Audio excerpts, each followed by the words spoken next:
The definition of feminism across the board is the social, political, and economic equality of the sexes. Yeah. I mean, you need to acknowledge your privilege first. If people could hear that about themselves and not be defensive, I think that we could probably push the needle forward a lot faster. As a woman, I'm not sure that I'm concerned whether or not you want to join as a man. Is that not part of the issue? But that's segregating that's segregating genders. If you're saying that you don't care about my opinion as a man, that goes against everything the feminist movement goes. I don't care about reshaping and forming my feminism in a way that is digestible for you as a man.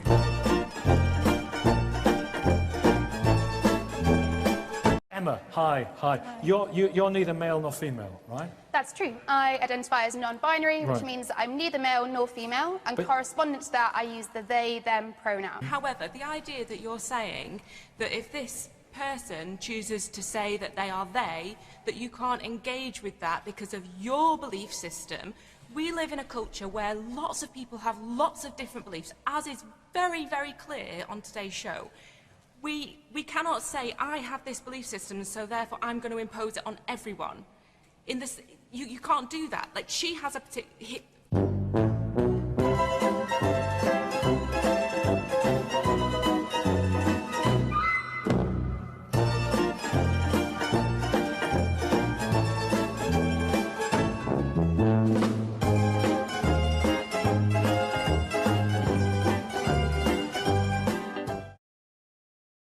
I do my research, and the thing I'm referring to is when Peter Hitchens said about the rapes that occurred in Oxford, that obviously the fact that these were Muslims was important, because if you engage in a discourse where you think of other people as infidel and think of other people as lesser, that makes you more likely to be a rapist. That's why Muslims are more likely to be rapists. Exactly what you said. Where? When?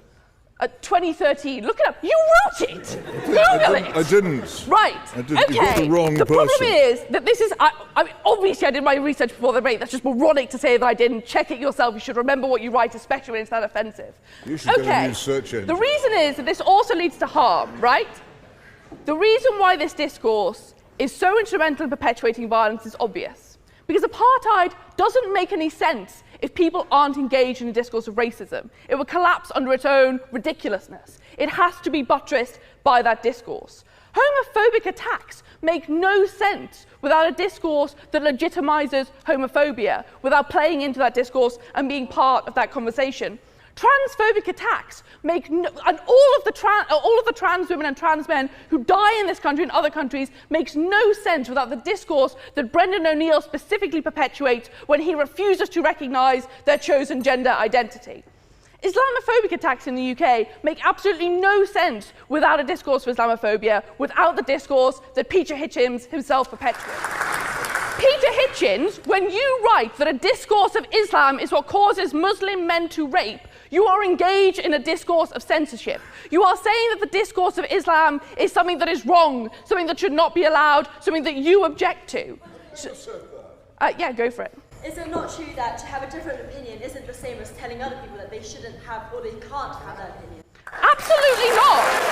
No!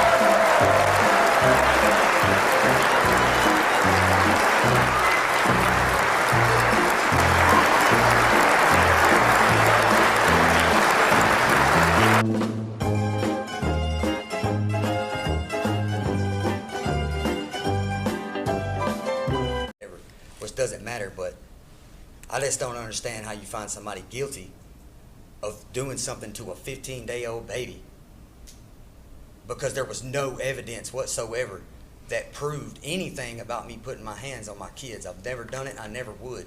I don't believe in it. I was beat as a child, and I don't agree with it at all. And I would never do it. I would never do this. That's all I got to say. I would never do it. I'm innocent. Well, I can make a lot of comments on what you said. I can make a lot of comments on the trial, but I know that was just be arguing with you or talking with you. I'll ask you one simple question. You claim you're innocent, so you tell me what sentence the man or woman that you claim did this should receive. If you ever find out who did them, they deserve to be under the jail. Okay, so they ought to get the maximum sentence. Most definitely. Okay. On the crime of malice murder, I sentence you to life in confinement without parole. On the sin of the death of another, I sentence you to 10 years in confinement with consent of the capital.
Was that you? Yeah. Daniel. Yeah. I'm so sorry.